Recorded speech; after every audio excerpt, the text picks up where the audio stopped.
와, 마을이 너무 평온하게, 예, 지금 깜깜하지 않고 오실 때 그 약간 노을 지는 그런, 이제 저도 그때 이제 내려왔는데 너무 예쁘네요, 동네가. 예, 너무 평안하고. 그래서 아마 여기에 사시는 분들은 다 그렇게 예쁘시고 평안하시지 않을까, 네, 그런 생각이 듭니다. 네, 그래서 제가 기대하는 마음으로 왔고요. 이제 3일 동안 여러분과 함께 하게 될 건데 예쁘게 잘 봐주시기 바랍니다. 네, 제가 제목을 지금 이상적인 가정 그리고 이상한 가정 이렇게 했잖아요. 방금 이제 목사님께서도 이제 여쭤봐 주셨지만 저도 한번 여쭐게요. 여러분의 가정이 이상적인 가정인가요? 아니면 그냥 이상한 가정인가요? 이상적인 가정이세요? 네, 정말로 그렇게 생각하세요? 네, 남편 아내 동의하세요? 네. 여러분, 우리가 보통 교회를 생각할 때도 참 우리 교회가 이상적인 교회였으면 좋겠다. 그러니까 이상적이다라고 하는 게 뭔가 좋다는 거잖아요, 그렇죠? 참 좋은 교회, 그리고 뭔가 남다른 교회, 정말 천국 같은 교회였으면 좋겠다라는 생각을 하죠. 그런 것처럼 내가 몸담고 있는 모든 공동체가 그랬으면 좋겠다는 생각을 합니다. 특히나 이제 너무나 중요한 우리 가정을 생각을 했을 때 진짜 우리 가정만큼은 참 이상적인 가정이었으면 좋겠다라는 생각을 하는데, 대부분의 가정들은 너무나 안타깝게도 이상적인 게 아니라 참 이상한 모습의 가정인 것 같아요. 근데 여기서 말하는 이상하다라는 게 뭐 이상하게 생겼어 이런 게 아니고요. 제가 사전을 찾아보니까 정상적이지 않다라는 걸 이상하다라고 표현을 하더라고요. 그러니까 뭔가 가정에 정상적인 모습이 있는 거죠. 우리가 이상적인 가정은 아니라 할지라도, 뭐 꿈의 가정 이런 건 아니라 할지라도 뭔가 정상적인 가정은 있다라는 거예요. 특히나 우리는 그 정상적인 가정을 어디서 찾냐면 바로 이 성경 말씀에서 찾아야 되겠죠. 이 말씀이 말하고 있는 이제 가정의 모습이 있다라고 하는 겁니다. 그런데 가만히 보면 우리 가정은 그 말씀에서 말하는 가정의 모습은 또 아닌 것 같다. 그래서 그냥 좀 이상한 가정, 정상이 아닌 가정이 많구나, 이제 그런 생각이 좀 들었습니다. 그래서 제가 말씀의 제목을 이제 이상적인 가정 그리고 이상한 가정 이렇게 한번 잡아봤는데요. 아무래도 우리가 비정상적인 게 아니라 정상적인, 그렇죠? 그래서 성경에서 말하고 있는 바로 그 가정의 모습으로 이제 회복해 가는 거. 지금 만약에 그런 모습이라면 그 모습을 지켜가는 거. 그게 중요하지 않을까라고 생각을 합니다. 그래서 제가 이제 이 3일 동안에 4번의 시간을 걸쳐서 어떻게 하면 우리가 정말 이상적인 가정 또는 정상적인 가정이 되어갈 수 있는지 한번 이제 같이 보려고 해요. 그렇다고 해서 뭐 제가 그런 가정을 사느냐, 저는 그런 가정을 만들고 사느냐, 그렇지는 않고요. 정말 우리 모두가 다 만들어 가는 것 같아요. 모두가 다. 뭐 여기는 아마 그 동네에서 오랫동안 같이 나고 자란 분들도 많이 계실 텐데 뭐 어느 집구석이 어떤 모습인지 다 알잖아요, 그렇죠? 다 뭐 그 집이 그 집 아니겠습니까, 다. 그런데 그럼에도 불구하고 우리가 그래도 교회 다니는 집들이니까 교회 다니지 않는 집들보다는 또 조금 나은 게 있어야 되잖아요. 왜냐하면 우리는 아까 보여드린 것처럼 바로 이 하나님의 말씀을 아니까요. 네. 그래서 이걸 아는 사람이라면 조금 더 달라야 되겠고, 이걸 아는 가정이라면 조금 더 하나님께서 원하시는 바로 그런 가정의 모습이 되어야 되겠다라고 생각을 합니다. 그래서 제가 이걸 조금 어떻게 이제 풀어갈 거냐면요, 가정에서 가장 중요한 딱 두 사람이 있습니다. 그 사람이 누구냐면 아내와 남편이죠. 부부입니다, 부부. 부부가 가정의 근간이잖아요. 아이들이 근간은 아닙니다. 부부가 근간이에요. 부모님이 근간도 아니에요. 부부가 근간입니다. 그 부부가 가정에 있어서는 이제 근간이고요. 그 위에 이제 자녀도 있는 거고, 나중에는 이제 연세 드신 부모님도 모시고 살게 되는 거고, 뭐 일가 친척도 있는 거고, 그렇게 이제 연결이 되는 거죠. 그러면 이 부부 두 사람이 얼마나 친밀한지, 이 부부 두 사람이 얼마나 서로에게 의지가 되는지, 부부를 돕는 배필이라 그랬잖아요. 부부 두 사람이 얼마나 서로 돕는 관계에 있는 건지에 따라서 그 가정의 분위기가 달라질 수밖에 없겠죠. 그거에 따라서 자녀들의 정서가 달라질 수밖에 없습니다. 부부 두 사람이 안정적으로 지내는 그런 부모를 만난 자녀라면 걔도 안정적으로 크겠죠. 그런데 엄마 아빠가 맨날 싸워요. 부부가 맨날 부부싸움해요. 그러면 그 자녀가 안정적으로 크기는 쉽지 않을 겁니다. 근데 사실은요, 우리가 어떻게 사는 게 부부가 잘 사는 건지, 어떻게 해야 안 싸우고 사는 건지를 배워본 적이 없어요. 그래서 그냥 되는 대로 살아왔어요. 그러니 입만 열면 그냥 싸움인 거죠. 부부끼리 대화하는 거 좋아하시는 분 손 한번 들어보세요. 없잖아요, 지금. 없어요. 어떻게 이렇게 한 부부도 없어요? 여기 부부 있으시잖아요, 지금. 예. 부부 한번 손 들어 보세요. 지금 짝꿍이랑 같이 오신 분. 예, 부부 있잖아요. 있는데 지금 한 분도 손 안 드셨거든요. 네. 대화하는 게 왜 싫으냐면 대화를 해서 좋았던 적이 없어요. 대화만 하면 처음에는 좋다가 처음에는 조근조근 얘기합니다. 지금 저처럼 그렇죠? 근데 말하다 보면 이게 답답하고 말이 안 통하고 그래서 결국에는요 싸움으로 번지는 거죠. 그러니까 이제 두 번 다 그게 반복되면 두 번 다시는 이제 말하고 싶지 않은 겁니다. 그래서 이제 너랑 얘기 안 해, 너 같은 거랑 얘기 안 해, 뭐 이러면서 이제 그냥 각자 살아갑니다. 근데 살기는 살아야 되니까 대화 없이도 살아가요. 그런데 이제 속 얘기는 안 하고 살아가는 거죠. 그럼 이 얘기를 할 데가 없어요. 그러니 이제 엉뚱한 데 가서 이걸 풀게 되는 거죠.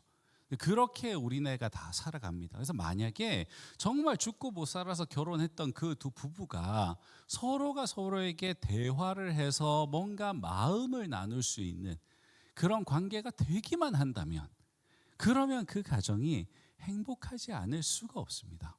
그 가정에서 자라는 아이들도요. 아, 우리 엄마 아빠를 보니까 저렇게 대화를 하니까 되네. 싸울 수 있죠. 갈등 생길 수 있습니다. 어떻게 갈등이 없겠어요. 그런 부분은 없어요.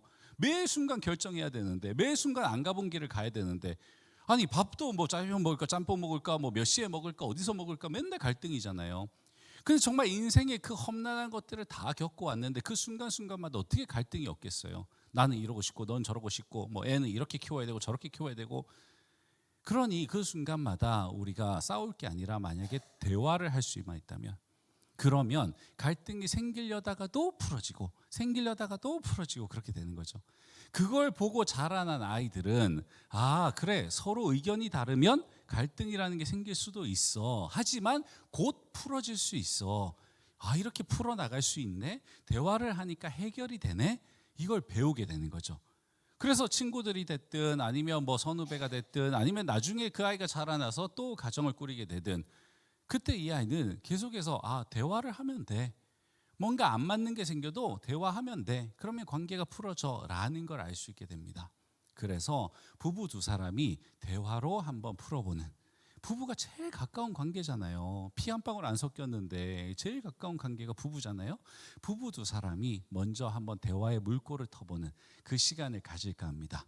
그래서 그 시간을 이제 내일 저녁에 가질 거예요. 그런데 그러면 내일 저녁에 부부가 아닌 사람은 오면 안 되냐? 그렇지 않습니다. 대화하는 방법에 대해서 우리가 살펴볼 거기 때문에 부부가 아니어도 얼마든지 오셔가지고 들어보시면 아 관계를 저렇게 맺는 거구나.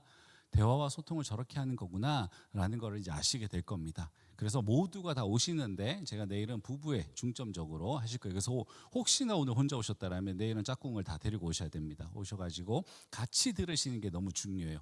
혼자만 들으면요 안 바뀌어요. 왜? 나는 지금 와 저렇구나. 이제 우리 부부가 대화를 잘 해봐야지 하는데 근데 내 짝꿍은 아무것도 못 들었거든요. 아무것도 안 바뀌어 있어요. 그럼 또 이제 대화를 시작하면 뭐가 나요? 화딱지가 나는 거예요 또. 나는 뭘 좀 잘해보려고 하는데 부흥회 갔다 오고 세미나 갔다 와가지고 잘해보려고 하는데 이 사람은 전혀 또 그럴 생각이 없어. 이렇게 되니까 부부가 같이 하는 게 중요합니다. 그래서 같이 오시고 주일날 같은 경우에는 우리가 어떤 마음으로 사랑을 해야 되는지 그것들을 이제 좀 살펴볼 거고요. 그 다음에 주일날 오후 같은 경우에는 그래서 어떻게 하면 진짜 우리가 서로가 원하는 사랑을 할 수 있는지 그걸 좀 살펴보려고 그래요. 예를 들면 여러분 제가 만약에 커피를 못 마셔요. 근데 어떤 분이 들이 커피를 쫙 내려가지고 이제 이게 진짜 맛있는 커피라고 하면서 드셔보세요 그래요. 그럼 제가 거기서 너무 죄송한데 저는 커피를 못 마셔요 그럴 거예요. 그러면 이분이 너무 민망하겠죠. 민망하면서도 마음이 상할 수도 있어요. 아니 내가 얼마나 이 좋은 원두를 저 멀리서 가져와가지고 비싼 돈 주고 사와가지고 내가 드립을 이렇게 해서 정성스럽게 해서 줬는데 왜 안 마셔? 이렇게 되는 거죠. 그러니까 마셔. 근데 그러면 제 입장에서는요 너무 감사한데 저는 카페인을 못 마셔요. 저는 카페인 마시면 큰일 나요. 그러면 보세요. 지금 이 사람은 정말 열심히 사랑을 전해주고 있는 거죠. 근데 이 사람은요 그게 싫어서가 아니에요. 그걸 받을 수가 없는 거예요. 안 맞는 거예요. 그래서 정중하게 거절했지만 결국에는 서로 안 맞아서 이제 마음이 상해지는 거죠. 우리가 누군가를 사랑한다고 할 때에 그 받을 사람이 좋아하는 방법으로 사랑을 줘야 됩니다. 근데 받을 사람은 좋아하지도 않는데 그걸 주면 안 되는 거죠. 여러분 여기 여성분들 계시는데 여러분 만약에 남편이 다이아 반지를 탁 사줘요. 그럼 여러분 너무 좋겠죠. 예, 벌써부터 좋으신 거군요. 네. 뭐 설교고 뭐고 다 필요 없는, 부흥회고 뭐고 필요 없어요. 그냥 선물 다이아 반지 드리면 제일 좋으실 것 같아요. 근데 여성분들 중에는요, 그게 별로 감흥이 없는 분들이 있어요. 그래서 아니 뭐 장신구 이런 거 별로 안 좋아하시고 그게 이쁜 줄도 잘 모르겠고 그냥 무겁기만 하고 그런 분이 있습니다. 근데 그런 분이 제가 같이 살고 있어요. 그래서 얼마나 다행인지 모릅니다. 네. 뭐 액세서리에 돈이 안 나가요. 네. 왜냐하면 그걸 보고 좋아해보는 적이 별로 없고 그냥 뭐 별로 이렇게 없어요. 그리고 집에 오면 바로 그거부터 빼요. 무겁대요. 그게 반지가 무겁고 뭐 시계가 무겁고 그런 분이 있거든요. 저희 엄마도 그랬는데 제 아내도 그렇더라고요. 제가 일부러 그런 자매를 고른 건 아닙니다. 네, 일단은 목사의 그 얼마 안 되는 월급에 아주 잘 맞는 생활을 하고 있어요. 뭐 명품 가방이니 뭐니 이런 거를 뭐 전혀 이렇게 뭐랄까요 탐내거나 저거 갖고 싶다 이런 게 없어요. 제 아내한테 제가 선물을 줄 때는 그런 것보다는요, 어떤 물질적인 선물보다는 아내랑 같이 시간을 보내주는 거, 그걸 제 아내는 더 좋아합니다. 아무리 선물을 줘도요, 예를 들면 뭐 돈으로 때울 수 있겠죠. 뭐 그러면 좋아하냐? 그렇지 않습니다. 같이 시간 보내주는 게 훨씬 좋은 거예요. 물론 같이 시간도 보내면서 선물도 주면 더 좋겠죠. 네. 그러나 둘 중에 경중을 따진다라면 시간 보내는 게 더 좋은. 어떤 사람은요, 시간 보내는 거 필요 없고 나를 위해서 좀 봉사를 해줘라. 나를 위해서 일을 좀 해, 설거지를 좀 해줘라. 이제 뭐 다이하고 뭐 다 필요 없고 집에 와서 설거지하고 빨래하고 청소기하고 그거를 네가 좀 해줘라. 그럼 나는 너무 좋겠다. 이런 분들도 계십니다. 다 달라요. 그래서 어떻게 하는 게 그 사람에게 맞는 사랑의 표현을 하는 건가, 이런 것들을 한번 배워보는 시간을 가질 겁니다. 어떻게 기대가 되십니까? 네. 그러니까 이런 것들을 우리가 좀 배우고 결혼 생활을 시작했으면 참 좋겠는데, 지금 여기 보니까 연세가 좀 이제 한 60, 70 넘어가시고 한 80 가까이 되시는 분들도 계시는 것 같아요. 이런 분들은 이제 억울해서 어떻게 해요? 이제 거의 다 살았는데. 네. 그런데 걱정하지 말 것은 요즘에 몇 세까지 살죠? 100세까지 삽니다. 진짜로 뭐 90들, 90세 이런 분들 뭐 너무 많아요. 제 주변에도. 저희 외할머니도 지금 아직도 살아 계시거든요. 지금 90대신데 혼자 사세요. 혼자 뭐 산책도 하시고 밥도 해 드시고 뭐 얼마든지 정정하게 아직도 살아가세요. 그러니까 보세요. 그러면 지금 80이라 할지라도 여러분 20년을 더 살아야 돼요. 같이 부부가 함께. 그러면요 얼마든지 이제까지 못 누렸던 부부간의 어떤 그 로맨스란 단어 아십니까? 부부간의 사랑, 부부간의 어떤 애틋함, 부부간의 어떤 존중, 부부간의 어떤 신뢰, 뭐 데이트 이런 것들 하시면서 살 수 있어요. 멋지게 그렇게 살 수 있어요. 얼마나 갈 데가 많아요. 여기도 너무 예쁘지만 이 근처에도 뭐 예쁜 데 많을 거고 뭐 얼마든지 다니실 수 있을 때까지 부부가 함께 서로 의지하면서 서로 나누면서 살 수 있어요. 그러지 않으면 여러분들 100세까지 유튜브 그냥 각자의 방에서 유튜브 보면서 사실 거예요. 네. 그래서 저는 이미 지금 뭐 80도 그렇지만 뭐 70, 60은요 아직 40년 더 사셔야 돼요. 네, 징그럽죠, 그렇죠? 지금 40년 살았는데 40년을 더 살아야 돼요. 이제 그런 세상이 왔어요, 지금. 그렇기 때문에 지금 들으셔도 늦지 않다. 근데 지금 보니까 아까 손 드셨는데 지금 20대이신가요, 부부? 네, 그렇죠. 어떻게 70년을 더 살아야 돼요. 야, 지금 잘 배워놔야 돼. 그래서 70년을 정말 70년 까마득하긴 하네요, 그렇죠? 70년을 얼마나 행복하게 살 것인가. 그러면 진짜 할 수 있는 게 너무 많을 것 같아요. 뭐 당장은 이제 애 낳고 애 키우고 뭐 바쁘긴 하겠지만 그거 이제 한 15년 지나면 애들 크거든요. 애들도 계속 어리지 않아요. 그러고 나면 또 이제 뭐 즐기실 수 있으니까. 그러니까 나이가 젊은 부부든 아니면 나이가 많은 부부든 얼마든지 그렇게 사실 수 있고, 만약에 여기 이제 홀로 되신 분들이 계시다라면 뭐 사별을 하셨거나 뭐 여러 가지 이유로 홀로 계신 분들이 계신다라면 나는 뭐야 짝꿍도 없는데 이 부흥에 들어서 뭐 해? 뭐 이렇게 생각하실 수 있겠는데요. 사실은 이게 다 관계에 관련된 겁니다. 관계. 어떻게 관계 맺을 거냐, 특히나 가까운 사람과 어떻게 관계 맺고 살 거냐, 그 얘기거든요, 결국에는. 그러니까 부부셈이라고 하는 건 부부가 제일 가까운 두 사람이잖아요. 제일 가까운 두 사람이 어떻게 대화와 소통을 하면서 갈등을 해결해 가면서 살아갈 거냐라는 거거든요. 그러니까 이거는요, 내가 내 주변에 특히나 이렇게 이제 어떻게 보면 작은 마을에 같이 사시는 분들은 정말 가족 같잖아요. 정말 다 부딪혀면서 살고 다 집집마다 속속들이 알고 그 역사도 알고 막 그러고 살아가시잖아요. 이 마을에서 내가 사랑하는 사람들과 어떻게 더 잘 지내면서 살아갈 수 있을 것인가에 도움이 되실 겁니다. 그리고 궁극적으로는요, 우리가 지금 제목에서 보시면 아시겠지만 행복한 가정이요 곧 행복한 교회를 만들어 가잖아요. 그 행복한 교회에 대한 얘기를 할 겁니다. 어떻게 하면 이 교회가 우리가 영적인 가정으로서 행복하게 살아갈 것인가. 그러니 이 교회에 너무나 소중한 한 사람이신 여러분들이 혹시나 지금 짝꿍이 없다 할지라도 오셔서, 그리고 청년들 같은 경우에는 또 없겠죠. 오셔서 이 자리에서 함께 나누시면서 내가 나중에 결혼을 한다면 이렇게 한번 그려보시기도 하고, 또는 이제 그렇지 않다 할지라도 내가 이 교회, 영적인 가정인 이 교회 안에서 가족 구성원의 한 사람으로서 내가 이렇게 어떤 소통하면서 이런 마음으로 좀 살아야 되겠구나, 이런 마음으로 내가 교회를 다녀야 되겠구나, 이런 마음으로 우리 성도님들을 바라봐야 되겠구나, 이런 이제 생각을 하시면서 이 부흥회에 참석하시면 되겠습니다. 그래서 이제 오늘 같은 경우에는 저희가 이제 기도도 좀 하고 막 이럴 건데요. 이제 부흥회잖아요. 그래서 이제 뭐 부흥회도 있을 것이고 또 세미나도 있을 것이고 뭐 주일 대회 이제 또 대회 설교에 맞게끔 또 제가 할 것이고 그렇게 이제 진행을 할 예정입니다. 오늘 이제 제가 좀 개괄적으로 이제 앞으로 4번의 시간을 어떻게 보낼지 말씀드렸고, 이제 오늘의 말씀을 들어가도록 하겠습니다. 오늘 제 그 PPT 한번 띄워 주실까요?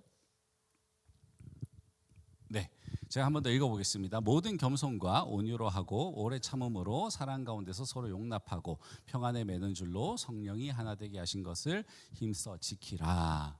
여러분 이걸 딱 보시면은 이해가 되실지 모르겠지만 이게 공동체에 대한 거거든요.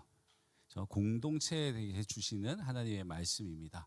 한 번 더 제가 읽어드리면요, 이 공동체 어떻게 우리가 이걸 지켜나가야 되느냐. 마지막에 보면 힘써 지키라 되어 있잖아요. 그 앞에 보면 모든 겸손과 그다음에 온유함과 오래 참음으로 사랑 가운데서 서로 용납하고 평안에 매는 줄로 성령이 하나 되게 하신 것을 힘써 지키라. 성령이 하나 되게 해주신 바로 그 공동체, 성령께서 주관하셔서 하나 되게 해주신 그 공동체, 우리는 대표적인 그 공동체를 성경에서 가정과 교회로 보고 있습니다. 그렇죠? 하나님께서 정말 천지 창조 때부터 지금까지 직접 만들어 오신 아담과 하와를 통해서 가족을 이루게 하시고 가정이 생기게 하시고 자손인 대대로 흘러오면서 너무나 소중한 가정, 이 가족이란 제도죠. 가정. 사람은 혼자 살게 만들어지지 않았거든요. 근데 이 가정을 지금 보셨잖아요. 힘써 지키라라고 되어 있습니다. 이게 우리가 이상적인 가정으로 가는 지름길인 거죠. 근데 우리는 저걸 힘써 지키지 못했어요. 그래서 점점 이상한 가정이 되어 가버립니다. 이건 모든 공동체에 대해서 다 하는 말이지만 특히나 가정과 교회에 대해서 하는 말이에요. 여러분 보세요. 동호회 같은 거 아니면 이제 동창회 같은 거, 그것도 다 사실 힘써 지켜야 돼요. 누군가 전화해가지고 야 나와라, 뭐 우리가 뭐 이렇게 이번에도 모여야지, 올해도 모여야지, 어디 놀러 가자 하면서 힘써 지켜오는 겁니다. 그래서 동창회도 가능한 거고요. 뭐 무슨 회 다 가능한 거 아니겠습니까? 가정도 마찬가지예요. 가만히 있다고 해서 그 가정이 그냥 뭐 깨가 쏟아지는 천국과 같은 가정 되지 않습니다. 부부관계 마찬가지예요. 부부 두 사람이 그냥 뭐 같은 이불만 덮고 잔다고 해서 그냥 금술이 좋아지고 그러지 않아요. 네, 살아보셔서 다 아시잖아요.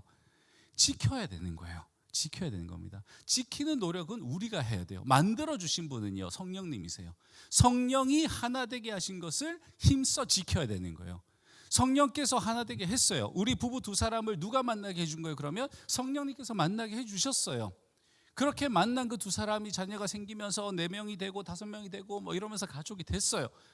이 가정을 힘써 지켜나가야 되는 거죠. 그냥 답은 거기에 있는 겁니다.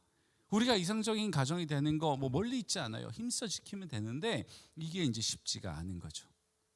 제가 이제 그 교도소, 소망교도소라고 경기도 이천에 있습니다. 그 소망교도소에 가서 이제 알파 코스라고 하는 걸 해요. 이 알파 코스가 뭐냐면 믿는 사람, 믿지 않는 사람들이 섞여가지고 기독교에 대한 얘기를 나눕니다. 같이 소그룹으로 나누는 거예요. 여러분 뭐 구역 예배 이런 거 해보셨잖아요, 그렇죠? 지금 사랑방도 하고 계시잖아요. 사랑방 모임 같은 거예요. 그렇게 한 5-6명이 모여가지고 한 조를 이루어서 기독교에 대한 얘기를 하는데 근데 그냥 하는 게 아니라 이제 뭐 맛있는 간식도 먹고 하면서 이제 얘기를 나눕니다. 근데 요 나눔을 할 때에 서로 참 많이 친해져요. 이제 그래서 서로 이제 이렇게 친해지면서 서로 마음이 열리면서 이제 서로에 대해서 호감이 생기고 서로의 생각에 대해서도 호감이 생기고 또 이제 영상을 보거든요. 그 영상을 통해서 아, 기독교가 저런 거구나도 알게 되고 이렇게 좋은 분위기 속에서 불신자들의 마음이 열립니다. 그래서 이분들이 복음을 받아들이게 되는 거예요. 이런 과정이 있습니다. 그래서 이게 전도하는 건데 전도를 하기 위해서 제가 이제 소망교도소를 갔습니다. 가서 이제 알파 코스를 이제 하는데 그러니까 이 알파 코스를 하면서 이제 간식을 줘야 되잖아요, 이분들한테. 근데 제가 고민이 좀 생겼어요. 무슨 고민이 생겼냐면 여러분 생각해 보세요. 이 사람들이 누구죠? 죄수들이에요. 우리 재소자라고도 부르는데 사실 범죄자인 거잖아요. 누군가를 해코지하고 지금 여기 들어와 있는 거예요. 근데 이 사람들을 우리가 맛있는 걸 막 주고 막 이 사람들을 즐겁고 행복하게 해주는 게 과연 옳은 걸까? 라는 생각이 드는 거예요. 왜요? 누군가의 가슴이 찢어지게 만드는 사람이잖아요. 물론 여기는 완전 뭐 이렇게 살인 이런 흉악범들은 없었지만 그래도 저기 7년 이상, 그러니까 7년 이하로 복역하는 사람들이라 사실은 꽤 중범죄자들이 있었거든요. 그러면 그렇게 나쁜 사람들, 뭐 우리 그냥 뭐 나쁜 놈들이라고 하죠. 그냥 나쁜 놈들이잖아요. 그 나쁜 놈들을 우리가 가서 섬긴다는 게 이게 과연 옳은 걸까? 한번 생각해 보세요. 여러분 여기 산불 나가지고 막 그 소방관들, 뭐 산림청의 직원들 얼마나 고생해요. 우리는 소방관들이 어떤 처우를 받는지 알잖아요. 정말 진짜 낮은 대우를 받거든요. 그 산불 지나고 하는데도 그냥 뭐 주먹밥 같은 거 하나 먹고 막 이러면서 하신단 말이에요. 그런데 이 나쁜 놈들한테 그렇게 맛있는 간식을 주면서 뭐 과자를 주고 뭐 스파게티를 주고 뭐 이게 떡볶이를 주고 이게 과연 옳은 걸까? 오히려 우리가 그 어떤 피해자들을 더 힘들게 하는 거 아닐까? 라는 생각이 든 거예요. 물론 복음을 전파하긴 해야 되는데 그러기 위해서는 뭔가 그래도 뭐 과자라도 준다 해야 올 거 아니에요. 네. 그런데 이게 맞는 걸까? 라는 생각이 들었습니다. 그래서 제가 고민이 돼가지고 그 교도관님한테 이제 물어봤어요.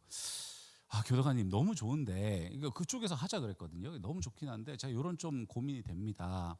라고 했더니 그 교도관님이 뭐라고 얘기를 하시냐면 목사님, 이 사람들은 지금 지옥을 살고 있습니다. 그러는 거예요. 아니 근데 제가 가보니까 시설도 좋고 뭐 방에 선풍기도 있고 뭐 괜찮은 것 같아요. 정말로 그냥 뭐 우리가 아는 형무소 막 그 뭐 선풍기 뭐 저기 바닥에 온돌 이런 거 없는 그런 데가 아니에요. 되게 거기는 재소자들한테 잘해줘요.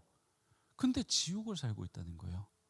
그래서 교도관님 그게 무슨 말이세요? 그랬더니 하시는 말씀이 이 사람들이 왜 지옥을 사냐면요. 이 사람들한테는 용납, 용서, 화해 이런 게 없다는 거예요.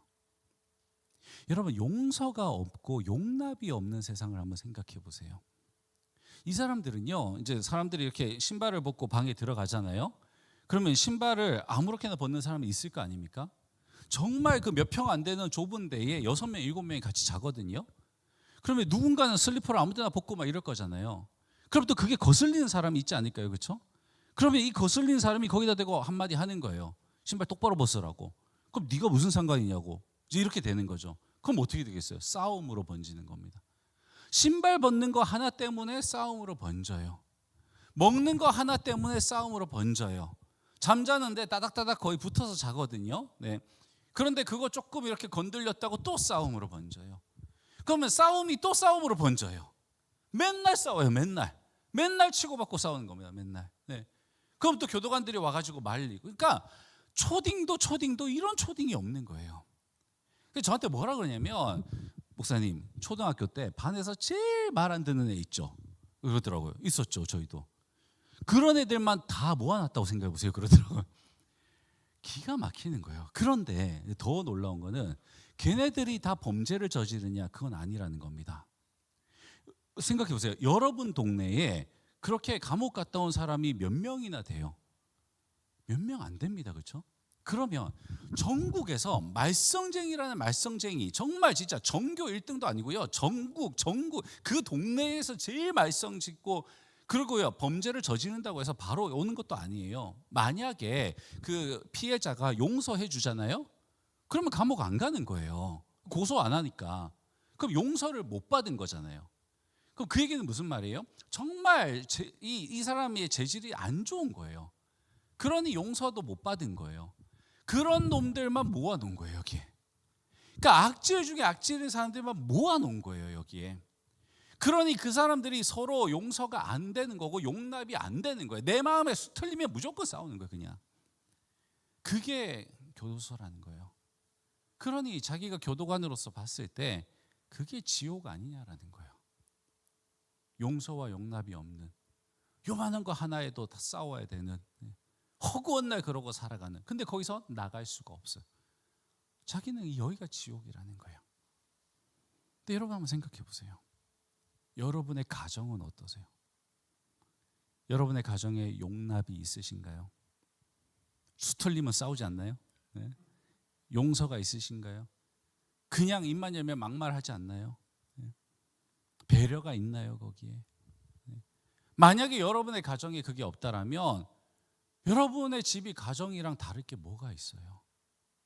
어떤 분이 그러더라고요. 그 결혼을 해서 같이 부부가 되어서 산다라는 건 감옥에서 사는 건 똑같대요.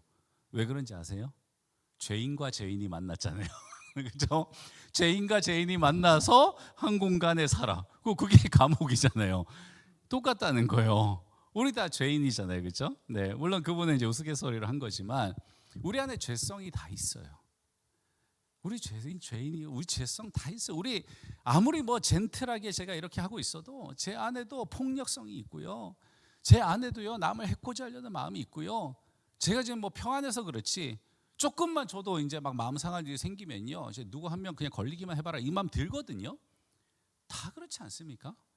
마음속으로는요 뭐 여러 명 죽였잖아요. 우리 벌써 말로도 죽이고 마음으로 죽이고 뭐 다 그러고 살지 않습니까? 세상에 서럽고 억울한 일이 얼마나 많아요. 얼마나 모욕적인 일이 많아요. 그거 겪으면서 우리 그냥 헤 이러고 살지 않잖아요. 정말 그렇게 살아가면서 우리가 진짜 다듬고 그냥 그거 다 그러면 안 되지. 그래도 내가 이해해야지. 뭐 이러고 사는 거죠. 근데 그거 못해서 그냥 들이받고 뭐 사람 찌르고 한 사람들이 거기 있는 거예요.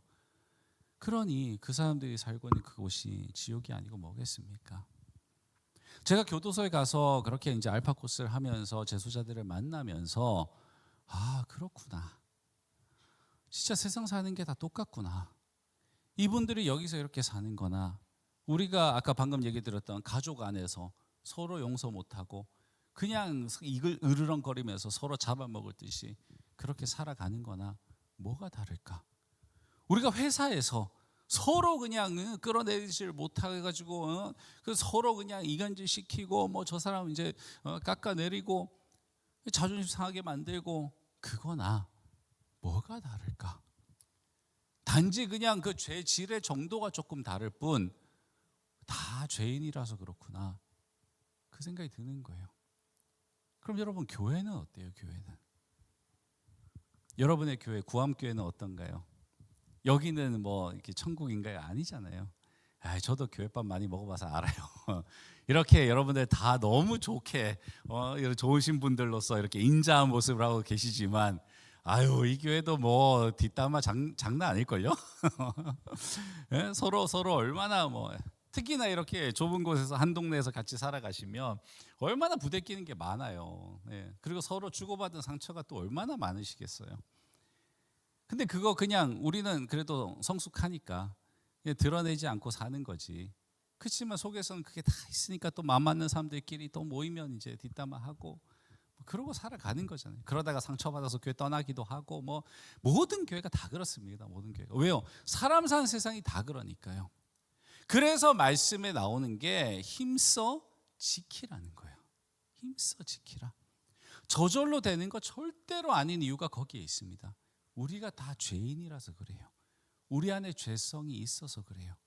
그래서 힘써 지키라라고 얘기를 하는 겁니다. 제가 그 알파 코스를 이제 하면서 알파고스 어떻게 진행이 되냐면 그 소그룹 모임을 하니까 조장이 있어야 되잖아요. 그래야 조장이 있어야 이제 이거 모임을 인도할 거 아니겠습니까? 그래서 그 조장님을 이제 제가 뽑아달라 그랬어요. 그래서 이제 제가 조건을 걸었습니다. 그나마 그래도 여기서 크리스찬들 교회 나가봤다 또는 지금도 이제 뭐 나 그 안에서 이제 예배를 드린다 하는 사람들 중에서 10명을 좀 뽑아 주십시오 그랬습니다. 그 10명이 있었게요, 없었게요? 있었어요. 전체가 80명이었거든요. 알파고스 참여한 사람이. 그 중에서 크리스찬들이 10명이 나오더라고요. 10명이 있었습니다. 놀라지 마세요. 그 중에서 목사님도 한 분 계셨고요. 전도사님도 한 분 계셨습니다. 아, 진짜 기가 찰 노릇이죠. 그렇죠? 네. 그런데 어쨌든 자, 10명의 이제 크리스찬들이 모였습니다. 그분들에게 제가 이제 소그룹을 인도하는 방법을 이제 알려드린 거죠. 자, 이런 식으로 이제 소그룹을 인도하시면 됩니다라고 이제 알려드렸어요. 너무 잘 이해를 하시더라고요. 네. 근데 마치 그 순간은 그냥 제가 이렇게 교회 세미나 온 것 같았어요. 그분들이 파란색 제수복을 입고 있긴 했지만 그냥 교회 사람들 같았어요. 네. 자, 그렇게 이제 그 사람들과 함께 이제 소그룹 인도 방법을 마치고 그러고 나서 알파고스를 시작을 했습니다. 너무 잘 하시는 거예요. 너무 잘 인도를 했습니다. 그래서 이제 한 주가 지나고 2주가 지나고 3주가 지나고 뭐 너무너무 대화도 잘하시고 소그룹 인도도 잘하시고 제수자분들도 막 얘기도 잘하시고 진짜 무슨 교회에 온 것 같았어요. 느낌이. 그냥 그 험상궂은 제수자들이라는 생각이 안 들 정도로 그렇게 분위기가 막 흘러가더라고요. 그래서 제가 너무 좋아가지고 그분들한테 뭐라 그랬냐면 야, 진짜 리더 잘하시네요 라고 얘기를 하면서 다음에도 계속 여러분들이 계속 리더해 주시면 좋겠다라고 말씀을 드렸어요. 그때 이분들이 안 된다는 거예요. 안 된다는 거예요. 2번 다시 안 한다는 거예요. 그래서 제가 아니 이렇게 리더를 잘하시는데 왜요? 그랬더니 이게 리더를 하기 전에는 몰랐는데 자기들이 이제 리더가 됐잖아요. 그러니까 너무 희생할 게 많은 거예요. 여러분 이게 무슨 말인지 아시죠? 이제 드러난 거예요. 저 사람 크리스찬이야 이게 된 거예요. 그전에는 숨기고 살았어요. 그냥 똑같이 그냥 죄인이라고 살았어요. 똑같이 뭐 시발시발 하면서 이제 욕하면서 뭐 이러고 살았어요. 똑같이 치고받고 하고 살았어요. 그런데 어느 순간 자기가 크리스찬이 된 거예요. 크리스찬이라는 이름표가 딱 붙어버리게 된 거예요. 그러니까 그 6명, 7명 있는 방에서 양보는 자기가 다 해야 돼. 뭐 싫은 거 있으면 야, 너 크리스찬이잖아. 네가 해. 이렇게 되는 거죠. 핍박이 들어오기 시작을 하는 겁니다. 그리고 비꼬기 시작을 하는 거예요. 야, 너 크리스찬이잖아. 선하게 살아야지. 착하게 살아야지. 그러면서 그 사람한테 다 굳은 일 시키고 뭐 그러니까 근데 또 자기가 크리스찬인 게 드러났잖아요. 아니라고 말도 못 하는 거예요, 또. 그러니 또 그거 다 해야 되는 거예요. 이제 완전 자기가 꼬봉이 된 거예요. 거기서 크리스찬이라는 이유로 못 살겠다라는 거죠. 왜? 이 사람 크리스찬이긴 하지만 지금 거기 들어와 있는 사람이잖아요. 자기 죄성을 못 이겨가지고 지금 그 난리치고 여기 들어와 있단 말이에요. 그러니 이 사람도 한 성격 할 거 아니에요. 그러니까 교회는 다니니까 크리스찬이긴 한데 아직 막 이렇게 성숙한 크리스찬은 아니란 말이에요. 근데 이름표가 딱 붙어버리니까 크리스찬 돼버리니까 이걸 어떻게 하지를 못하고 막 미치는 거죠. 그런 상황이었던 겁니다. 그러니 목사님 2번 다시는 안 합니다 그러더라고요. 외부에서 사람들 데리고 오라고. 외부에서. 우리는 안 된다. 우리는 안 된다고. 제 이 마음이 너무 이해가 됐고 너무 죄송한 거예요. 그들의 세상에서 이 크리스찬으로 산다는 게 너무 힘들구나. 근데 그때 또 제가 든 생각이 있었습니다. 그럼 가정은요? 여러분의 집에서는요? 여러분 크리스찬이시잖아요. 여러분들의 자녀들 앞에서도 여러분은 크리스찬이시잖아요. 여러분의 배우자 앞에서 여러분은 크리스찬이시잖아요. 그러면 크리스찬답게 그리스도인답게 살아가시나요? 한번 스스로 생각해 보세요. 뭐 누구도 평가할 수는 없죠. 스스로 생각해 보세요. 우리는 과연 그렇죠? 우리는 그런 핍박은 없어요. 우리가 크리스찬이라고 해서 갑자기 이제 아빠는 그리스도인처럼 안 살잖아. 애들이 그러진 않죠. 그랬을 때 어디 놈이 뭐 이러면 끝나잖아요. 그렇죠? 그것도 굉장히 그리스도인답지 않은데 그래도 그런 가부장적인 걸로 다 제압하면서 살아오셨어요. 근데 그게 그리스도인답은 건 아니잖아요. 그래서 그 결과가 뭐예요? 애들이 교회를 안 나와요. 여러분 제가 중고등부 사역을 10년을 했거든요. 처음에 이제 어린 전도사였으니까 청소년 사역을 하는데 진짜 너무 놀란 게 있어요. 교회에서 이제 청소년부 부장님, 부감님 이런 분들 계시잖아요. 예, 그리고 뭐 이제 좀 큰 규모의 이제 그 청소년 부서는 학년별로 또 부감님이 계시고 막 이러잖아요. 여기는 어떨지 모르겠지만 그 부감님 중에 한 분이었거든요. 너무 좋은 분이었고요. 정말 애들이 너무너무 좋아했던 분이었어요. 진짜 너무 젠틀한 이제 저기 남자 집사님이었는데 뭐 저한테도 그러셨고 전도사 저한테도 너무나 깍듯하게 해주셨고, 근데 그 집 애가 딸이 둘이 있었습니다. 그때 아마 중학교 1학년, 2학년인가 그랬었어요. 근데 걔네들이 제자 훈련을 하는 시간이었는데 제 조였거든요. 제 반이었어요. 제자 훈련을 하는데 충격적인 얘기를 하는 겁니다. 자기들은 집에서 아빠한테 허리띠로 맞는데요. 채찍 맞듯이 맞는데요. 여러분 이거는요 상상을 초월하는 겁니다. 정말로. 정말 그분은 그런 이미지가 아니거든요. 요만큼이라도 그분에게서 뭔가 폭력성이 보였다라면 짐작할 수 있을 거예요. 그래 뭐 니네 아빠라면 그럴 수 있겠다 이럴 수 있는데 이분은 그런 분이 아니에요. 근데 애들이 울면서 그 얘기를 하는 겁니다. 전도사인 제가 처음에는요 내가 이걸 믿어야 되나? 얘네들이 지금 거짓말하는 거 아닌가? 연기하는 거 아닌가? 얘네들 사이코인가? 그 생각이 처음에 들었어요. 근데 아무리 생각해봐도 걔네들이 그렇게 제 앞에서 거짓말할 이유가 없잖아요. 알고 봤더니 그게 진짜인 거예요. 제가 그때 너무 애들이 불쌍하고 정말 걔네들을 제가 데리고 살고 싶은 거예요. 왜? 여러분 생각해 보세요. 알코올 중독인 아버지 집에서 와가지고 엄마 두드려 패고 뭐 애 두드려 패고 온 동네 막내 뭐 사람 이웃 주민이 말리고 제가 이런 집들도 봤거든요. 제가 이제 목회했던 데가 이제 일산에서 좀 더 가면 파주 금촌이 있어요. 근데 거기도 이제 시골이었거든요. 그때 당시에는. 그러니까 그 금촌 사람들이 막 이렇게 막 배운 사람들, 도시 사람들 이런 게 아니에요. 그러니까 좀 막 잘하신 분들이 많았어요. 그래서 제가 그런 것들도 보고 그때도 제가 이제 청소년 사역하면서 이제 제가 쫓아가가지고 걔네들 달래주고 뭐 이러기도 했었단 말이에요. 그럼 차라리 얘네들은 헷갈리진 않아요. 왜? 우리 아빠는 원래 나쁜 사람이야. 엄마도 때리고 자기도 때리고 원래 나쁜 사람이고 이거 교회도 안 다녀. 그게 나쁜 사람이 나쁜 짓 하는 거예요. 근데 얘네들은 더 미치는 거예요. 왜요? 교회만 가면 아빠는 천사인 거예요. 근데 자기들은 집에서 아빠 허리띠로 채찍을 맞는다고요. 이걸 어디 가서 하소연을 하겠어요? 아빠의 이 위선적인 모습을 보고 얘네들이 교회를 다닐 수 있겠냐고요. 그 아빠가 믿는 하나님을 믿을 수 있겠냐고요. 그 아빠가 다니는 교회 가고 싶겠냐고요. 교회도 어쩔 수 없이 다 끌려오는 거예요. 안 가면 또 맞으니까. 엄마도 마찬가지였습니다. 엄마는 그렇게까지 천사 이미지는 아니었어요.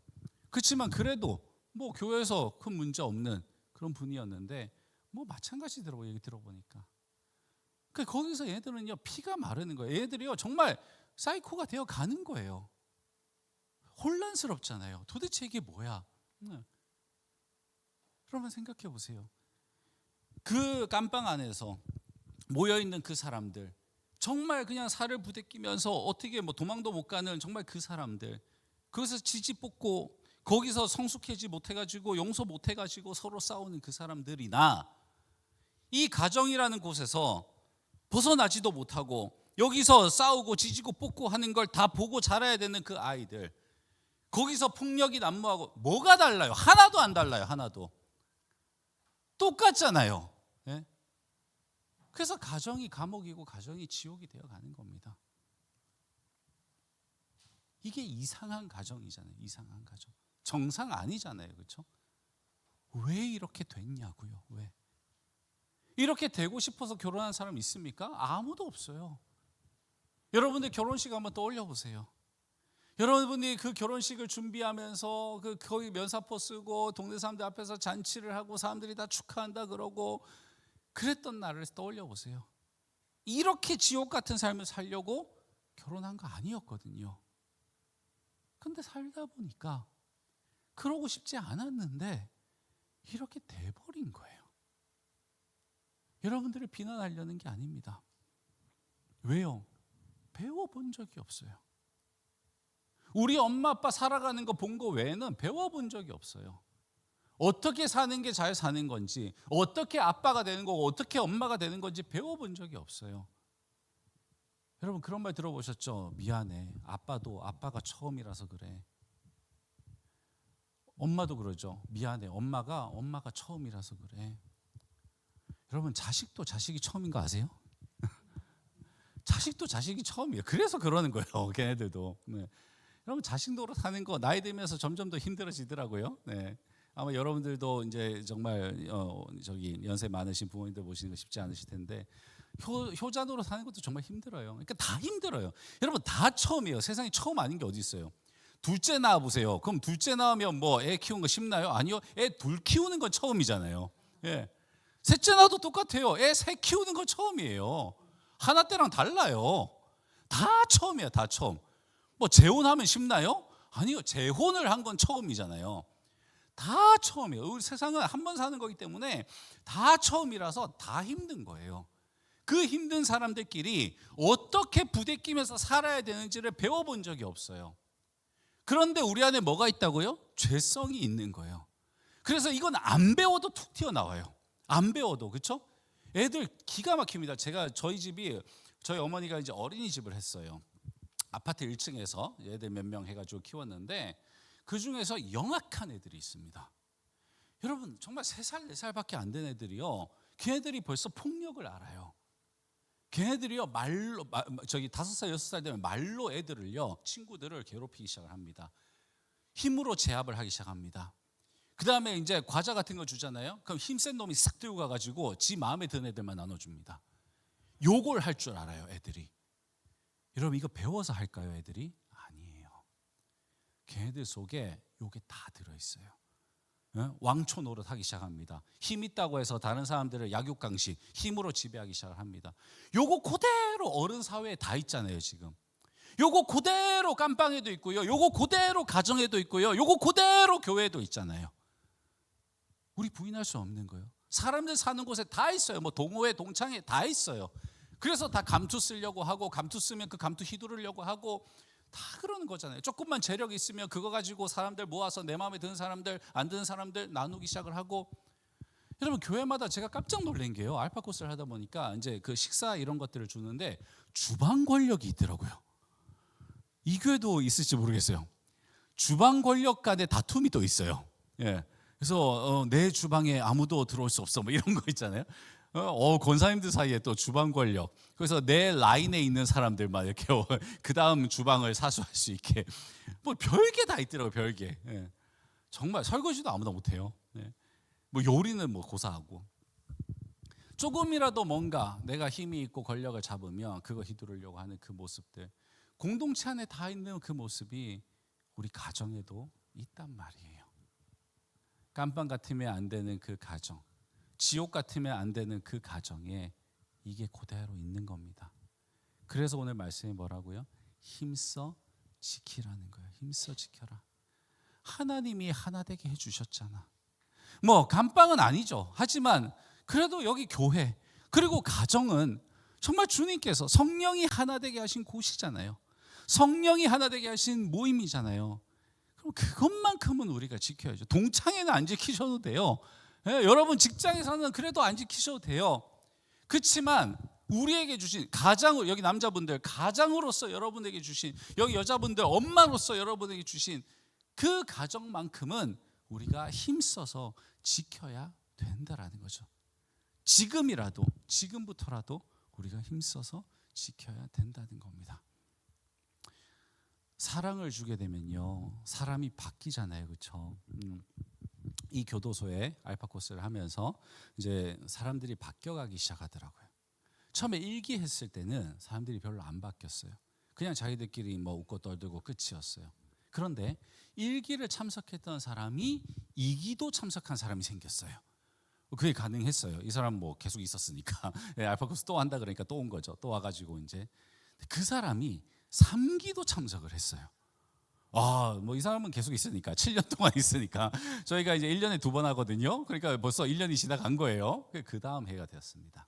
자, 이 사람이 기억이 나는 이유가 머리가 빡빡이에요. 그래서 이제 기억이 나는데 요즘 교도소는요 머리 빡빡 안 깎더라고요. 머리도 막 이렇게 두발 자유화 뭐 이런 거 있고 그 교도소는 좀 그랬어요. 딴 데는 제가 안 가봐서 모르겠지만. 근데 이분은 이제 빡빡이였어요. 근데 이 빡빡이 아저씨가 어느 날 이제 저희가 간식을 나눠 드리죠. 근데 저희가 드리는 간식이 아닌 다른 과자가 그 테이블에 있는 거예요. 너무 신기해가지고 가서 아니 이건 뭐예요? 저희가 드린 게 아닌데 그랬더니 제가 가져왔습니다. 그러면서 이제 개인 간식 거기도 이제 군대처럼 PX 가서 뭐 사듯이 개인이 살 수 있거든요. 그러니까 개인 간식을 자기가 여기다 풀어놓은 거예요. 그래서 왜요? 그랬더니 이게 알파 아니겠습니까? 그러는 거예요. 그러니까 알파에서 서로 뭔가 나눈다라는 거, 이게 이 사람한테는 이제 3번 만에 각인이 된 겁니다. 이게 알파 아니겠습니까? 막 웃는 거예요. 저희가 그때 다 감동받았어요. 도우미들이 다 감동받았어요. 왜요? 이 사람 안에 누군가와 나누고자 하는 마음이 생기기 시작하는구나. 자기 거를 지금 희생한 거예요. 자기 돈 주고 자기가 산 거, 자기 혼자 먹고. 교도소는요, 뭐 나눠 먹읍시다 이런 거 없어요. 아까 제가 그랬잖아요. 그냥 다 싸움이에요, 그냥. 근데 이게 시작되기 시작하는 거예요. 교도관님들이 저희한테 그런 얘기들을 막 하는 거예요. 사람들이 너무나 삭막해져 있던. 그러니까 밖에서도 그랬지만, 그러니까 이분들 대부분이요 사실은 결손 가정에서 자랍니다. 다 뭐 엄마 없고 아빠 없고 할머니 밑에서 자라고 뭐 보육원에서 자라고 정말 그냥 진짜 사랑을 못 받고 자라는 그 환경에서 커요. 그러니까 우리 주변에서 잘 보이지도 않는 사람들이에요. 그런 사람들이 결국에는 그렇게 커서 그 애정결핍이 그렇게 드러나는 거라고 그러더라고요. 근데 그런 사람들이 대부분이래. 얘기해보면 그렇대요. 그러니까 사실은 정상적인 가정에서 정상적인 부모의 사랑을 받고 자라면 그렇게까지는 안 되는 거예요. 근데 그게 아니니까 거기에 있는 거겠죠, 그렇죠? 그래서 그런 사람들인데 이 사람들 안에 사랑이 들어가기 시작하는 거죠. 그래서 나누기 시작을 한다는 겁니다.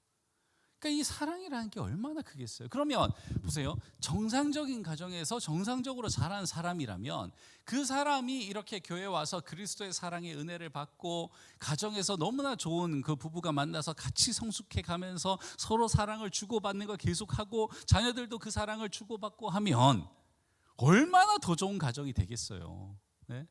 그 감방에 있는 사람도 알파 코스 3번 만에 남한테 나눠줄 줄 아는데, 그럼 이 가정에서 자란 아이는 얼마나 남에게 나누면서 살아가는, 지 것만 고집하지 않고 다른 사람의 삶을 돌아보면서 배려해 주면서, 나보다 남을 더 낫게 여기면서, 성경에 나오잖아요. 겸손하게 타인을 또 배려하면서 사랑하면서 얼마나 그렇게 살겠냐고요.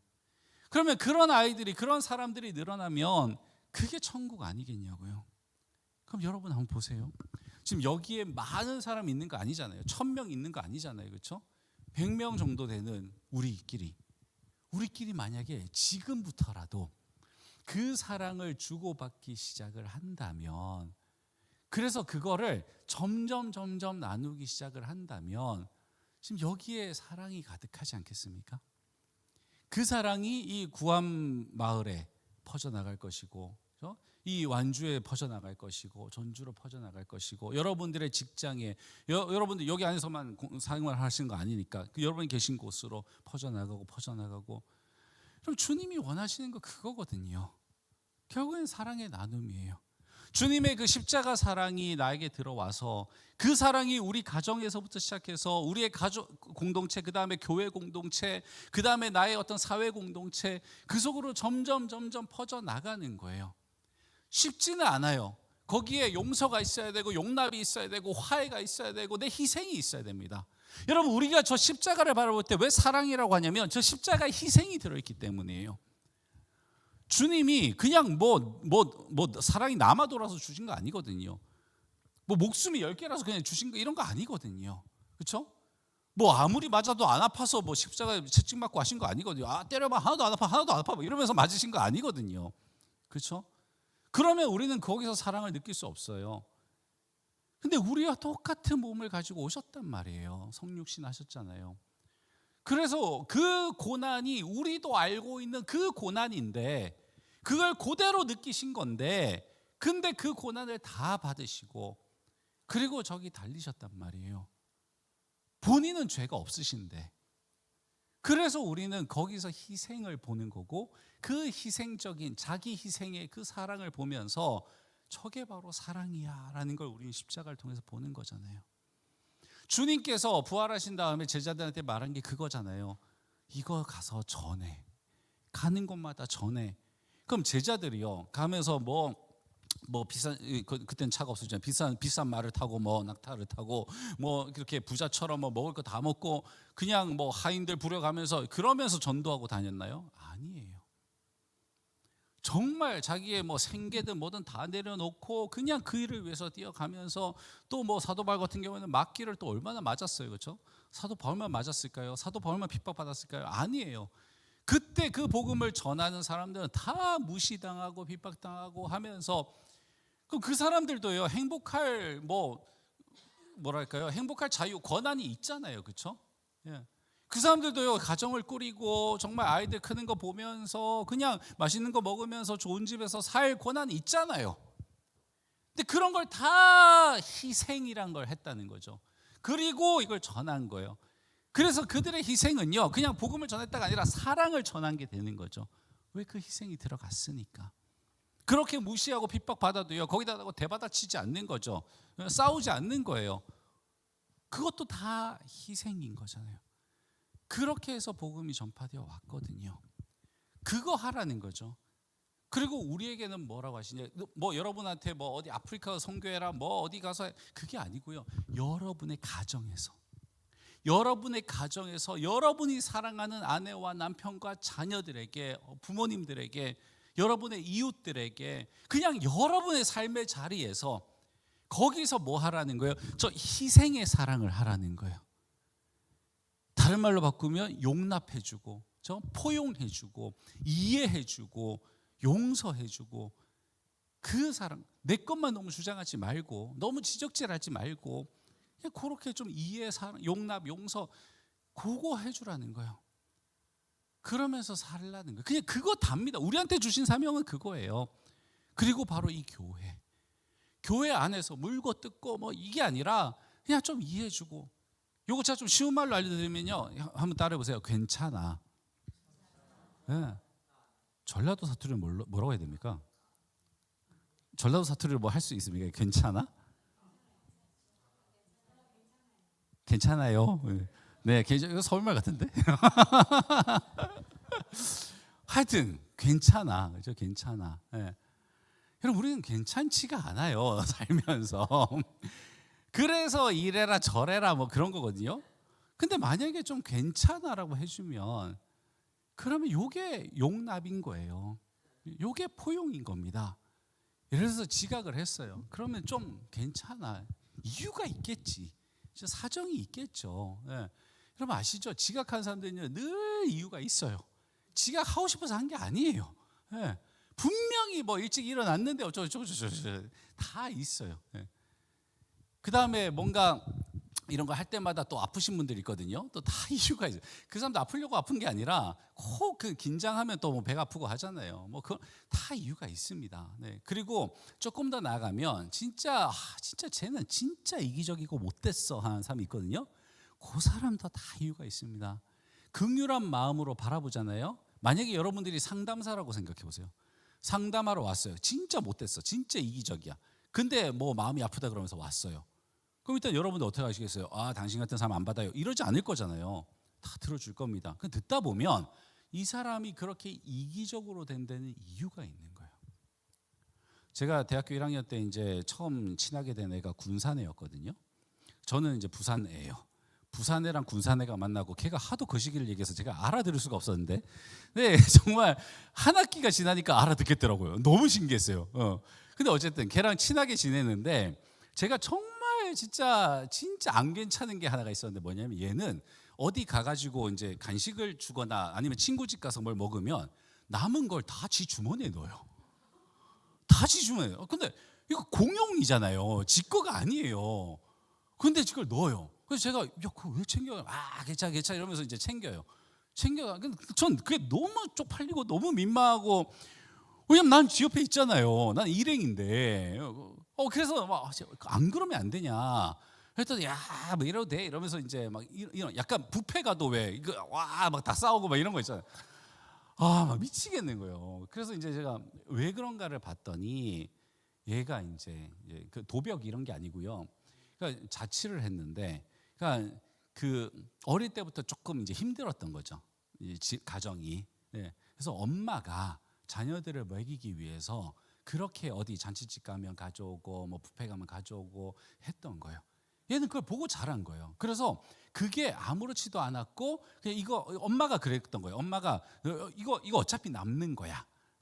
우리가 안 싸가도 어차피 남고 버려. 뭐 이런 식으로 된 거죠.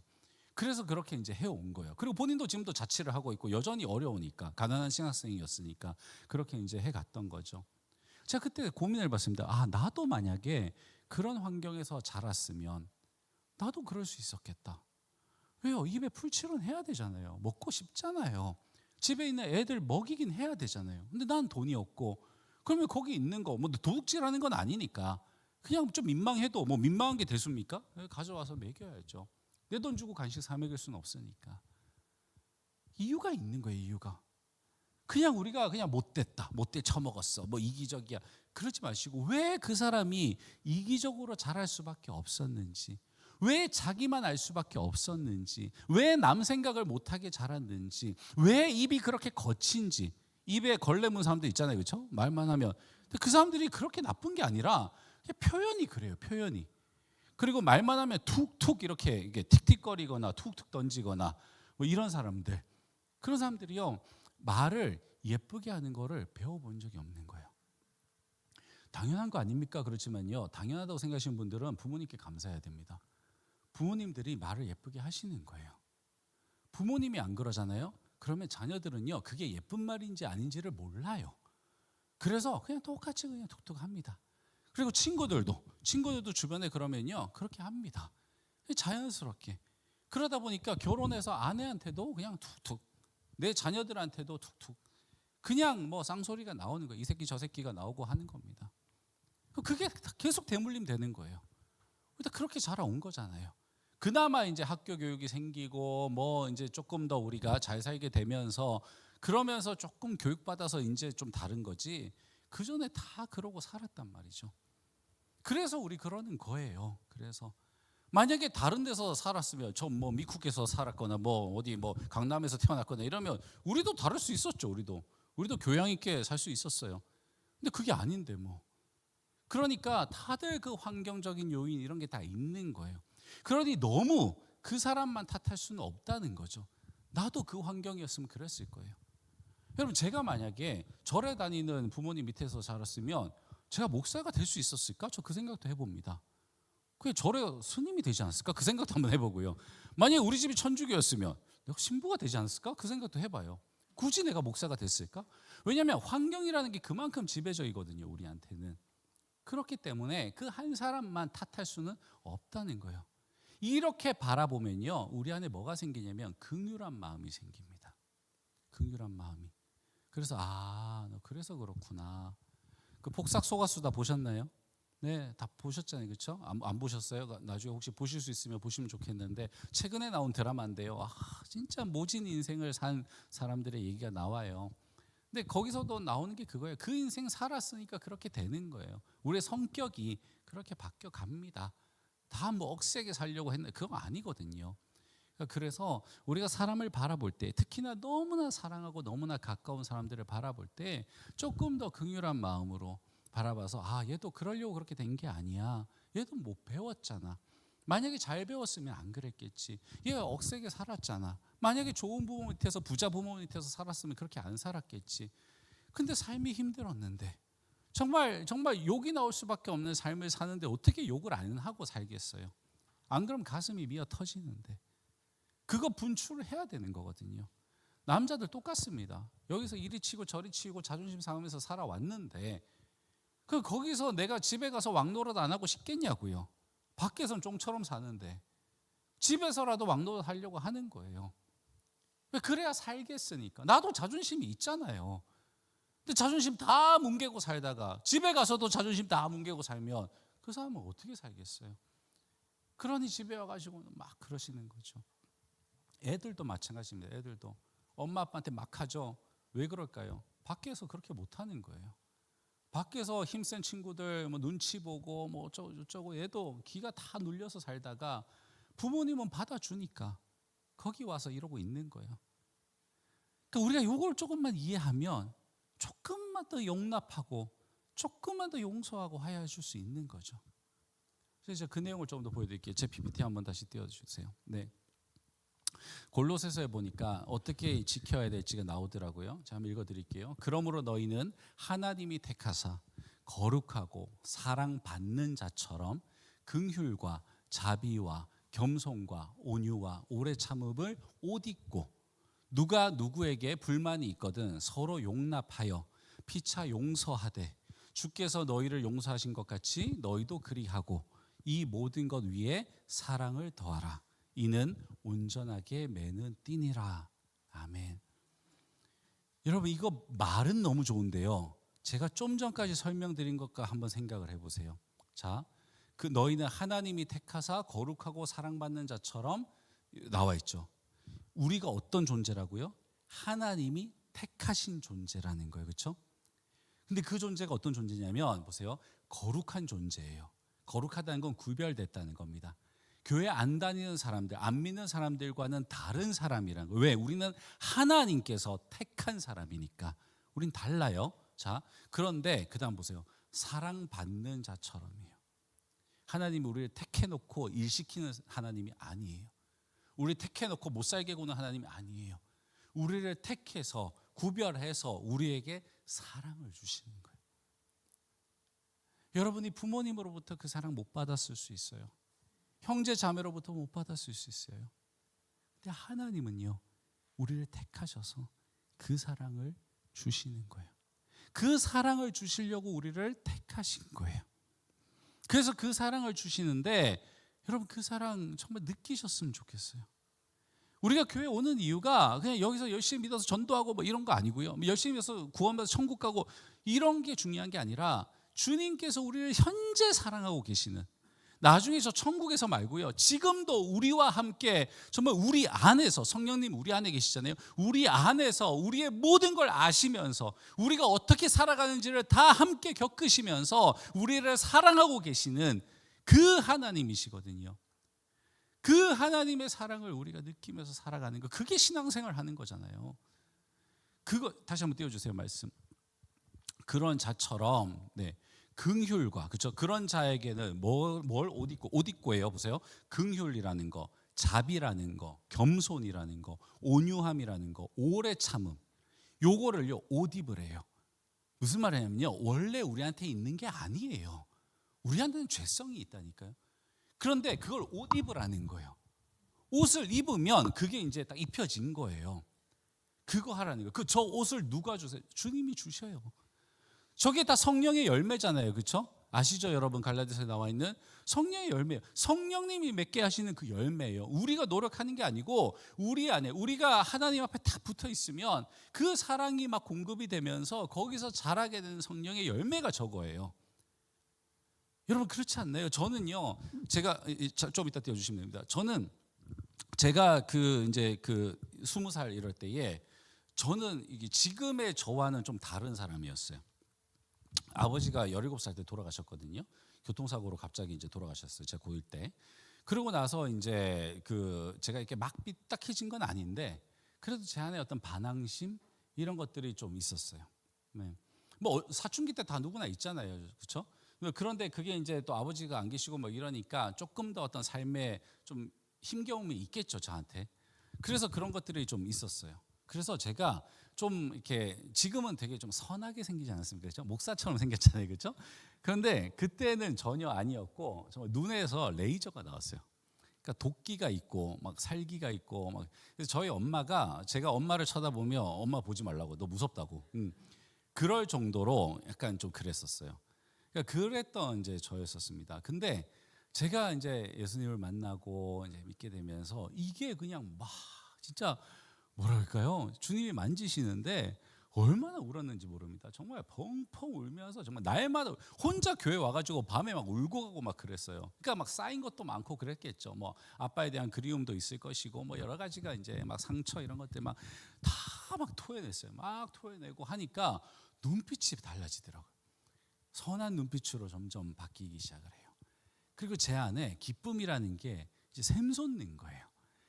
이게 느낌이요. 진짜 왜 그 콜라 막 흔들어가지고 뚜껑 닫아면 팍 터지는 것처럼 진짜 샘솟는 거예요. 여기서 막 샘솟는데 이게 내 감정이 아니라 진짜 뭔가 진짜 성령님이 주시는 그런, 그러니까 이게 뭔가 외부에서 오는 그런 느낌이었어요. 그리고 이제 그 어떤 평안함 이런 것들, 감사, 그다음에 아름다움 이런 막 길가에 코스모스 피어 있는데 막 주님이 창조하신 코스모스 막 이러면서 너도 주님의 피조물 나도 주님의 피조물 막 이러면서 진짜 그랬어요. 그래서 약간 동질감을 느끼면서 자연 만물이 막 너무 아름다워 보이는 거예요. 그러면서 이제 그때 뭐 방언도 받고 그래가지고 막 방언하면 막 진짜 주님과 하나 된 것 같고 막 이랬었어요. 그렇게 이게 열매가 자라기 시작을 하더라고요. 희락의 열매 이런 거 생기고, 그 다음에 이제 오래 참음. 저 좀 다혈질이었거든요. 근데 참을 수 있게 되는 거예요. 그리고 아까 제가 말씀드렸던 그 괜찮아라고 하는 거, 이런 게 또 되기 시작했는데, 이게 제가 20살 때부터 지금 40대 중반을 넘어가고 있는 지금까지 이렇게 쭉 이렇게 열매 맺으면서 막 이제 자라고 있는 거예요. 저는 그래서 제가 60이 되고 70이 되고 80이 되면 어떤 모습일까가 되게 기대가 돼요. 왜냐면 내가 이만큼 자란 게 보이니까, 제가 느껴지니까. 그리고 제가 제 아내를 21살 때 만났거든요. 그때부터 만나서 연애해서 결혼했어요. 그러니까 지금 저희가 나이는 어리지만 함께 한 세월이 25년이 넘어요. 그러니까 그 아내도 그 저를 알잖아요. 제가 그 레이저 뿜을 때도 봤었고 그때부터 연애를 했으니까. 근데 그게 바뀌어오는 게 보이니까 저는 더 기대가 되는 거예요. 여러분, 성령의 열매 이런 거거든요. 그게 맺혀가면요, 이해 안 되던 게요 그냥 이해되기 시작을 하고, 포용할 수 없었던, 정말 저건 너무 싫어, 저런 인간 너무 싫어 했던 그게 좀 이해가 되기 시작하고, 나 저런 거 절대 안 해, 이런 것들이 또 뭐 절대는 아니고 뭐 할 수도 있지 뭐 이렇게 바뀌기 시작하고, 뭔가가 사람이 좀 수용할 수 있고 포용할 수 있는 사람이 되어 가더라고요. 그렇게 이제 되어가는, 말씀 한번 띄워주세요. 자, 자비금성과 온유와 오래 참고 옷 입고, 자, 그 옷 입는 거. 그 다음에 누가 누구에게 불만이 있거든, 자, 불만이 있을 때 서로 용납하여 피차 용서하되. 그러니까 한 사람만 일방적으로 하는 거 아니고요. 서로 용납하고 피차 용서하되 주께서 너희를 용서하신 것 같이. 와, 여러분, 여기는 끝인 거죠, 그렇죠? 주께서 용서하신 것 같이 하라 그러면 뭐 용서 못할 게 뭐 있겠어요? 주님께서 우리를 용서하신 것처럼 하라는데 뭐든 할 수 있죠. 왜? 우리 같은 죄인을 주님께서 용서해 주신 거. 계속 볼게요. 죄송해요. 네. 자, 너희도 그리하고 이 모든 것 위에 사랑을 더하라.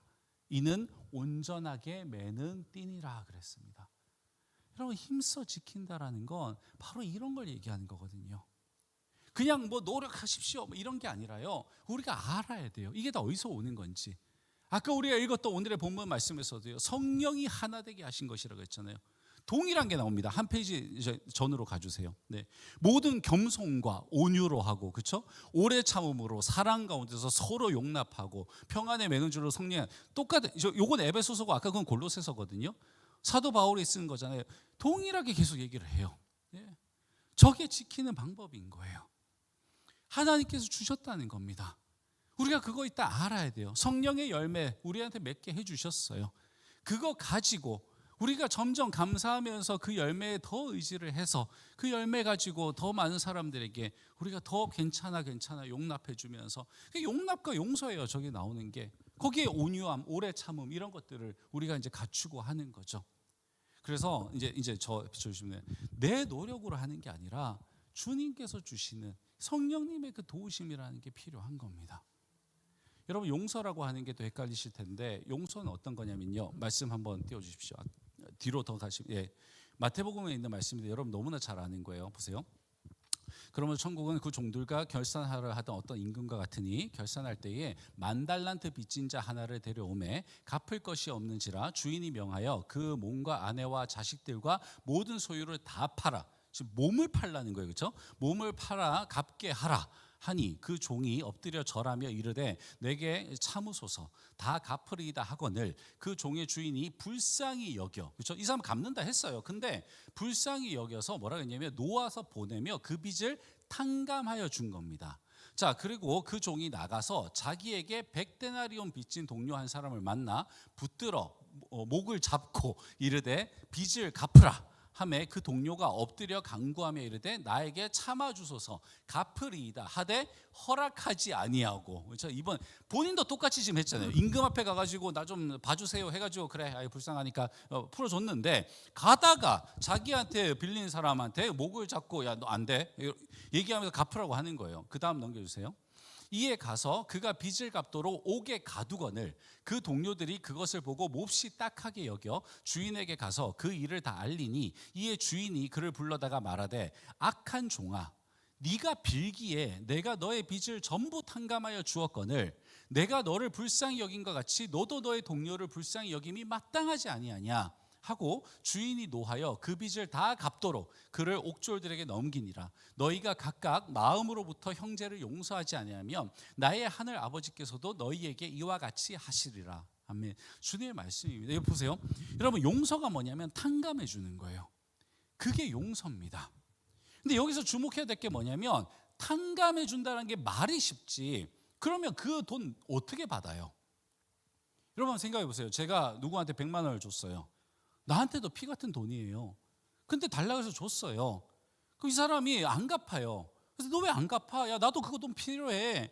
야 내가 갚긴 갚을 건데 좀만 봐줘. 나 시간이 더 걸려.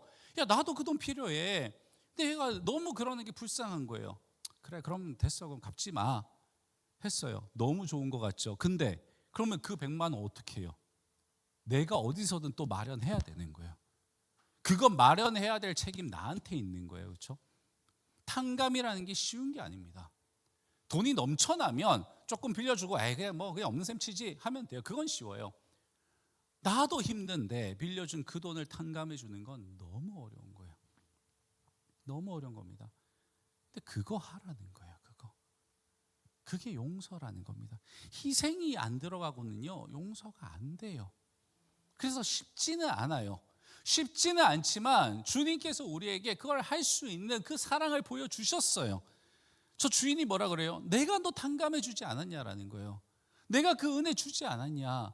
너 그 은혜 받았잖아 라는 거예요. 먼저 받았잖아. 받았으니까 너는 지금 그 빚 없잖아. 이제 너 이제 살만하잖아. 그러니까 얘도 탕감해 줘라는 거예요. 이걸 돈이 아니라 우리의 마음으로 가져가 보죠. 우리의 마음도 힘들어요. 세상 살아가기 팍팍해서 힘들다고요. 여유가 없어요. 내 마음에 다른 누군가를 품을 여유가 없어요. 남편도 마음에 아내를 품을 여유가 없고요. 아내도요 막 육아하고 저쩌고 이러고 하다 보면요 남편의 삶을 품을 여유가 없어요. 내 배 아파서 낳은 자식이지만 얘네들을 품을 여유가 없어요. 자식들도 마찬가지입니다. 부모님 너무 사랑하고 너무 감사하고 너무 존경해요. 하지만 그 사랑을 일일이 표현할 만큼 부모님을 마음에 두고 살 수가 없어요. 왜? 내 삶이 바빠요 지금. 나도 지금 애 키우면서 이렇게 살아가야 되는데 뭐 시부모님 모시고 뭐 엄마 친정엄마 전 못해요. 다 서운할 일이죠. 그렇죠? 그래서 시어머니는 서운하고 친정엄마도 서운하고 내가 지를 어떻게 키웠는데 뭐 어버이날 전화 한 통하고 띠 끝나고 뭐 이러면서 얘기할 거예요. 뭐 오지도 않고 갈 여유가 없어요. 다 힘들게 살아요. 제가 제 동생네랑 이제 저희 어머니랑 이제 고부간의 갈등이 좀 있었는데 양쪽이 다 이해가 되더라고요. 다. 제 동생네 애 둘 키우느라고 뭐 너무 바빠요. 너무 힘들어요. 저희 어머니는 어머니대로 또 삶이 바빠요. 그 바쁜 가운데 원하는 것만 있어. 서로 원하니까 못 채워주는 거예요. 그럼 또 상처가 되는 거예요. 내가 어떻게 키웠는데 내가 며느리를 잘못 얻어가지고 뭐 이런 레퍼토리 나오잖아요. 잘못 얻으신 게 아니라 각자의 삶이 다 바빠요. 다. 그래서 여유가 없는 거예요. 그런데 주님께서 택하신 사람들을 사랑하셔서 그 마음에 여유를 주세요. 평안을 주십니다. 세상이 줄 수 없는 그 평안을 주세요. 그걸 먼저 주신 다음에 그 다음에 야 너도 네 아내, 네 남편, 네 자녀, 네 부모님 자녀들에게 그 평안을 전해봐. 그래서 전화 한 통 할 수 있는 여유가 생겨요. 그래서 한번 찾아뵐 수 있는 여유가 생기고, 그래서 자녀들한테 너 요즘 어떻게 지내? 라고 할 수 있는 그 여유가 생기는 거죠. 그렇게 시작하는 거예요. 그렇게. 그러니까 주님은요, 늘 나를 먼저 채우세요. 나를 채우시고, 나를 변화시키시고, 나를 세우시고, 나를 바꾸시고, 나를 먼저 하시고, 나에게 그 은혜 주시고, 그 다음에 남을 볼 수 있도록, 그 사랑을 남에게 줄 수 있도록 그렇게 우리를 보내시거든요. 절대로 억지로, 우리도 아무것도 없고 우리도 탈진하고 우리도 죽겠는데 야 너 가서 사랑해, 안 하시거든요. 그래서 오늘 밤은요, 우리가 먼저 주인공이 됐으면 좋겠어요. 내일 제가 부부에 대한 얘기 할 거라 그랬잖아요.